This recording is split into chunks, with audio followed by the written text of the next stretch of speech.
Do you think Islam is like Hinduism? Prove it to me. Do you think it's like Christianity? Do you think it's like Judaism, Buddhism? It's not. I don't believe you. What's the evidence? I don't see anything. What can I prove? I don't hear anything. And Allah tells me in the Quran, it's not me who guides him. That's not my job. I've delivered a message. This book tells me, Inna Dina Indalahil Islam. Therefore, it doesn't exist. It's a choice for us to accept or reject. It's as simple as that.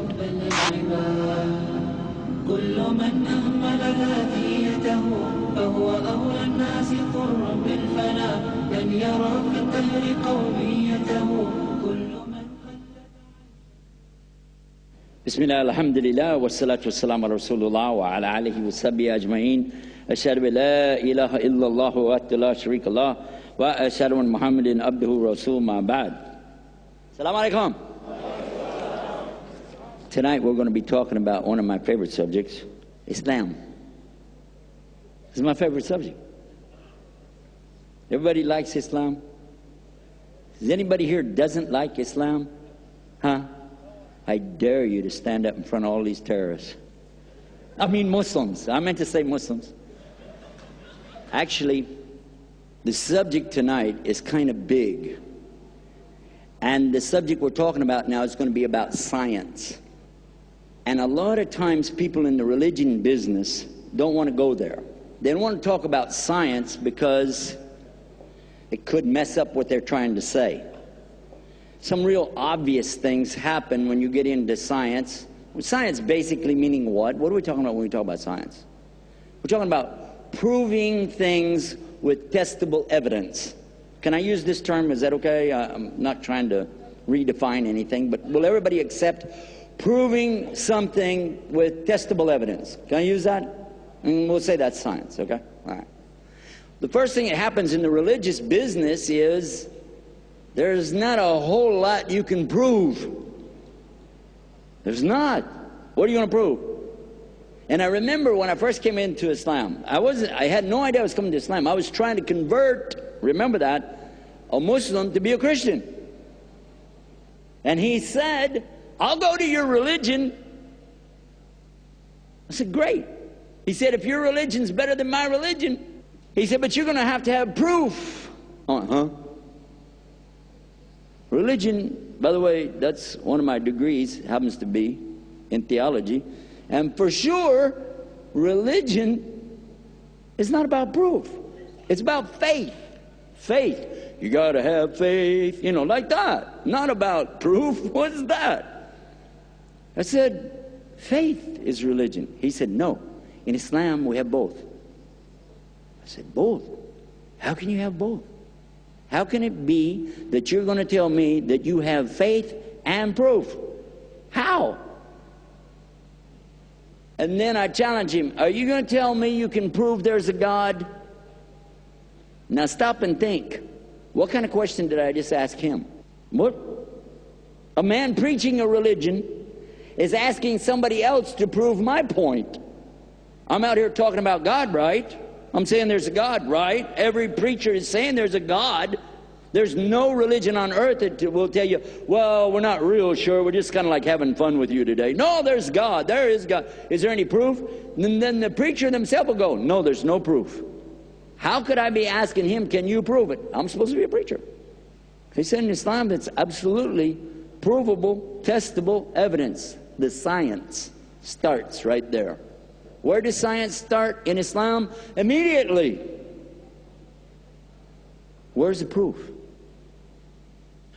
Huwa alladhi khalaqa as-samawati wal ard. He's the one who created the heavens and the earth. Al-Khaliq. In Arabic, the creator. No scientist wants to start with that. Creator? No. Well, logical conclusion, testable evidence, go back to science. If there's a creation, there has to be a creator, yes or no? Yes or no? I just want to know that. If there's a creation, there's a creator, yes or no? Okay. So ask a scientist, isn't that true? If there's a creation, there's a creator? He'll say, no. You say, why? He said, there's no creation. Well, what's this? What's what? What's in front of you? Don't you see anything? Now, if you go to philosophy, anybody know what's philosophy? What's philosophy? Oh. Philosophy, my limited knowledge, right? But it seems to me philosophy is proving you don't exist anymore. Because that's one of the things they ask you. Can you prove you exist? That's philosophy for you, huh? I know I don't want that. Say, you can't prove you exist? Are you sure? What if I walk up and smack you?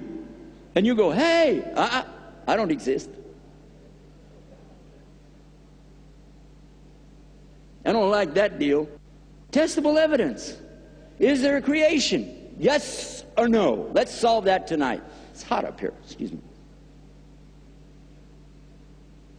Everybody's got your eyes open, right? Do you see anything around you? Okay, then it's there. Can we accept that? If you see stuff in front of you, I'm going to say it's there, all right? And if you hear something, is anybody here right now you can't hear what I'm saying? Now, that's a real stupid question, isn't it? Huh? Come on, think about it. Anybody here cannot hear me? Duh. So if you can see and you can hear, that's something, yes or no? All right, so we're going to use that for testable evidence. Do you see anything? Yes. Do you hear anything? Yes. Therefore, something is there. So it exists. Do you accept existence? Okay, I accept that. Now we want to talk about where did it come from. Well, everybody knows human beings came from monkeys. What? We did. Okay, easy one for you. This easy. I'm not going to stretch your brain too hard. You're going to tell me we came from monkeys. How does it work? This is evolution. What is evolution?